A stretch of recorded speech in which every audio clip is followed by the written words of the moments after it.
এই দোয়া কবুলের গল্পটি যদিও পরীক্ষার রেজাল্ট সংক্রান্ত দোয়া কবুলের গল্প, কিন্তু এই দোয়া কবুলের গল্পের মধ্যে তিনি যে আমলের বিষয়ে বলেছেন সেই আমলগুলো যে কেউ করলে ইনশাআল্লাহ তার দোয়াই কবুল হবে। দোয়া কবুলের গল্পটি আমাদের একজন নিয়মিত ভিউয়ার্সের দোয়া কবুলের গল্প, আর তিনি এই দোয়া কবুলের গল্পটি আমাদের সঙ্গে ইমেলের মাধ্যমে শেয়ার করেছেন, আর সেটা আমি খালিদ হাসান আপনাদেরকে হুবহু পড়ে শোনাবো ইনশাআল্লাহ। আপনিও চাইলে আপনার বাস্তব জীবনের দোয়া কবুলের গল্পটি আমাদের সঙ্গে শেয়ার করতে পারেন, আমাদের চ্যানেলে প্রচার করা হবে। দোয়া কবুলের গল্প পাঠানোর জন্য আমাদের ইমেল আইডি ব্যবহার করবেন। আমাদের ইমেল আইডি হলো khalidhasan6695@gmail.com। এটা আমরা ডেসক্রিপশনেও লিখে দিচ্ছি। তো চলুন দোয়া কবুলের গল্পটি আমরা শুনে আসি। গল্পের শুরুতেই তিনি আমাদেরকে সালাম দিয়েছেন, আসসালামু আলাইকুম। ওয়ালাইকুম আসসালাম ওয়া রাহমাতুল্লাহ। এরপরে তিনি লিখছেন, আমি আজ আমার দোয়া কবুলের গল্প বলবো, আপনি আপনার মতো করে গুছিয়ে বলে দেবেন। আমি 2025 সালে এসএসসি পরীক্ষা দিয়েছিলাম। আমার সব পরীক্ষা মোটামুটি ভালো হলেও পদার্থ বিজ্ঞান পরীক্ষা খুব খারাপ হয়েছিল। আমি প্রায় নিশ্চিত হয়ে গিয়েছিলাম যে ফেল করব। পরীক্ষা দিয়ে এসে আমি অনেক কান্নাকাটি করেছিলাম, এমনকি মাকে বলতেও ভয় পাচ্ছিলাম। বাসায় এসে আমি নামাজে দাঁড়িয়ে আল্লাহর কাছে কান্নাকাটি করে দোয়া করতে থাকি, তিনি যেন আমাকে পাশ করিয়ে দেন। তখন আমার মনে হচ্ছিল সব কিছু শেষ হয়ে গেছে, আমি কিছুই বুঝে উঠতে পারছিলাম না কি করব।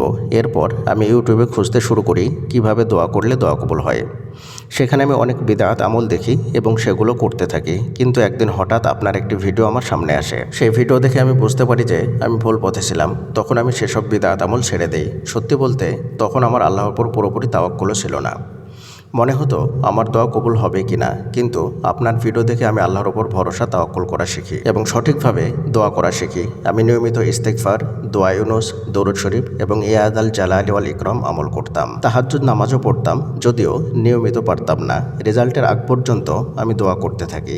মাঝে মাঝে শয়তানের ধোকায় পড়ে হেদায়েত থেকে দূরে সরে যেতাম। তখন অনেক ভয় পেতাম আল্লাহকে আমাকে ক্ষমা করবেন, কিন্তু আবারও তওবা করে ফিরে আসতাম। আমি চেষ্টা করতাম বিশেষ সময়গুলোতে দোয়া করতে, যেমন বৃষ্টির সময়, সফরের সময়, একামতের সময়, কারণ এসব সময় দোয়া কবুল হয়। বেশি বেশি নফল নামাজ পড়ার চেষ্টা করতাম এবং পর্দা করারও চেষ্টা করতাম। তবে আমার পরিবার খুব বেশি দিনই না হয় এতে কিছুটা বাধা ছিল। রেজাল্টের কয়েকদিন আগে আমি একটি কম্পিউটার ক্লাসে ভর্তি হতে যাই।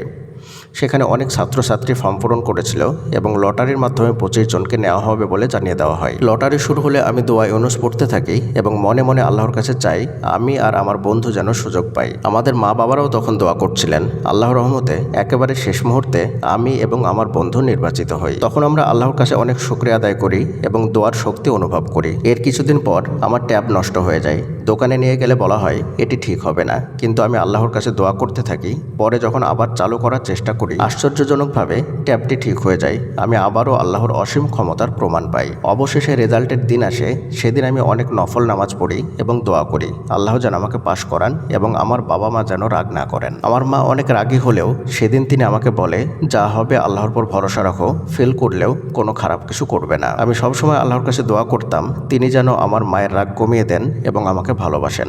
অবশেষে যখন রেজাল্ট দেখি, আলহামদুলিল্লাহ আমি ভালো ফলাফল করি। শুধু তাই নয়, আমার যে বন্ধুদের পরীক্ষাও খারাপ হয়েছিল তাদের জন্যও আমি দোয়া করতাম, কারণ আমি জানি অন্যের জন্য দোয়া করলে সেটাও কবুল হয়। আমি সিজদায় গিয়ে আল্লাহর প্রশংসা করতাম এবং আমার মনের সব কথা আল্লাহকে বলতাম। রেজাল্টের আগে আমি জিলহজ মাস এবং আশুরার দিনও পেয়েছিলাম। সেদিনগুলোতেও আমি আমল করি এবং রোজা রাখি। আলহামদুলিল্লাহ আলহামদুলিল্লাহ, আল্লাহ আমার মনের আশা পূরণ করেছেন।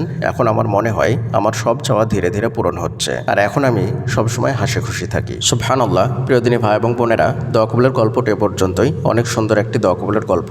এই গল্পের মধ্যে তিনি যে আমলগুলোর কথা বলেছেন সব আমলগুলোই অনেক পাওয়ারফুল আমল, যেমন ইয়াদ আল জালালি ওয়াল ইকরাম, দোয়া ইউনুস, ইস্তেগফার, তাহাজ্জুদ, প্রতিটা আমলই অনেক পাওয়ারফুল আমল। এই আমলগুলো যদি আপনারা যে কোনো দোয়ার বিষয়ে করেন, ইনশাআল্লাহ আপনাদের সেই দোয়াটি কবুল হয়ে যাবে। প্রিয় দিনী ভাই এবং বোনেরা, তাই আর দেরি না করে আজকে থেকে আমলগুলো শুরু করে দিন। ইনশাআল্লাহ আল্লাহ তাআলা আপনাদের প্রত্যেকটা দোয়াই কবুল করে নেবেন। পরিশেষে আল্লাহ তাআলার নিকটে দোয়া করি আল্লাহ তাআলা যেন আমাদের সকলের মনের ইচ্ছেগুলোকে পূরণ করে দেন। আমিন। আসসালামু আলাইকুম ওয়া রাহমাতুল্লাহি ওয়া বারাকাতুহু।